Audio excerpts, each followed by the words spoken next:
আসসালামু আলাইকুম। আমি আজ আরেকটি রেসিপি নিয়ে এসেছি। আমি আজ রান্না করব ডিম দিয়ে ফুলকপি। আপনারা দেখতে থাকেন আমি কিভাবে রান্না করি। ডিমগুলো আমি সিদ্ধ করে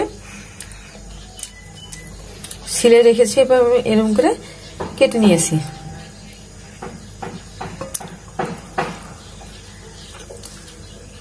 এখন ডিমটা ভেজে কড়াইতে তেল দিয়েছি, গরম হয়ে গেছে। এখন সেখানে একটু হলুদ দিয়ে দিব, হলুদের গুঁড়া।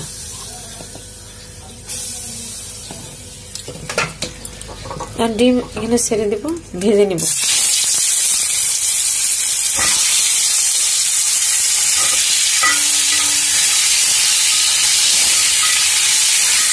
লাল লাল করে ভেজে নিব।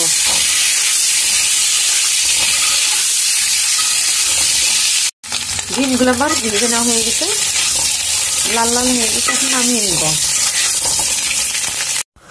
ডিমগুলো যে ভেজে নিয়েছি,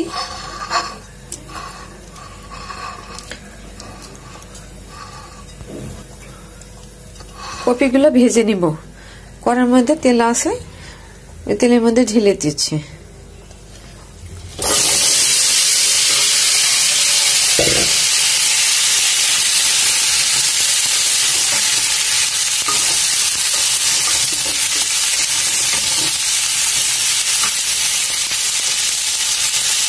একটু হলুদের গুঁড়া দিব,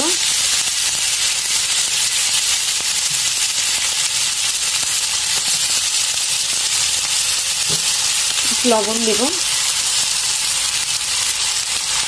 ভেজে নিব।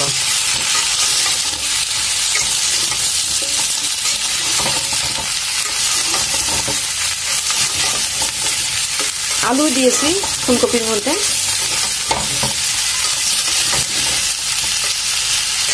দুটি একসঙ্গে ভেজে নিই। ফুলকপিগুলো ভাজা হয়ে গিয়েছে, আমি এখন নামিয়ে নিব।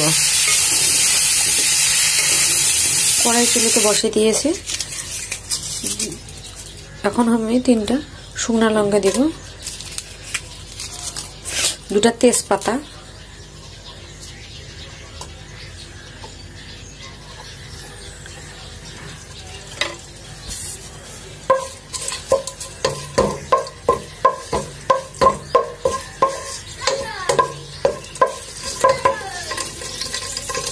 জিরা দিচ্ছি,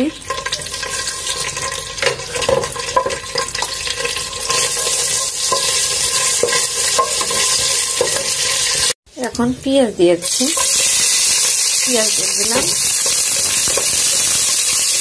পেঁয়াজ একটু ভাজা ভাজা করে নিই।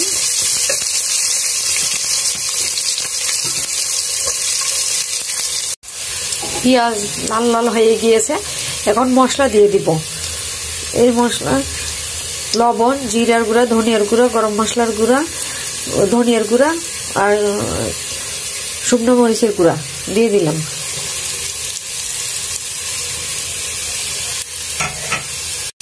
রসুন বাটা দিয়ে দিচ্ছি,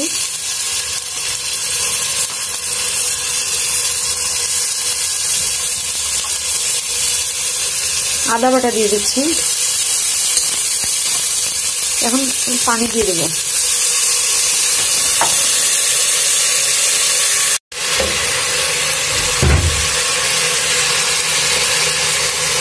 মশলা থেকে তেল ছেড়ে গিয়েছে, আমি এখন এখানে কপিটা ঢেলে দিব। ফুলকপি ঢেলে দিচ্ছি।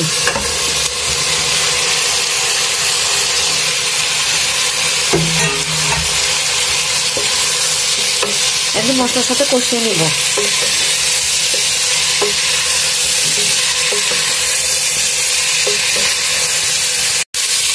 ফুলকপি কষিয়ে নেওয়া হয়ে গিয়েছে, এখন আমি এখানে পানি ঢেলে দিব কপিটাকে সিদ্ধ হওয়ার জন্য।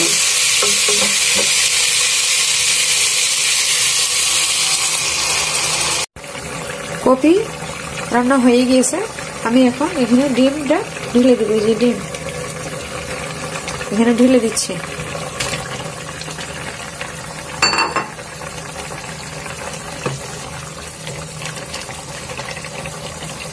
একটু রান্না করে নিব। করে তারপর নামিয়ে নিব।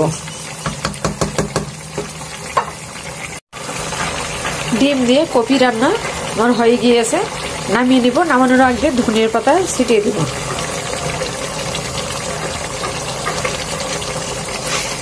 আপনারা এইভাবে রান্না করে খেয়ে দেখবেন কেমন লাগে। আর যদি ভালো লাগে থাকে রান্নাটা, তাহলে লাইক কমেন্ট শেয়ার করে জানাবেন।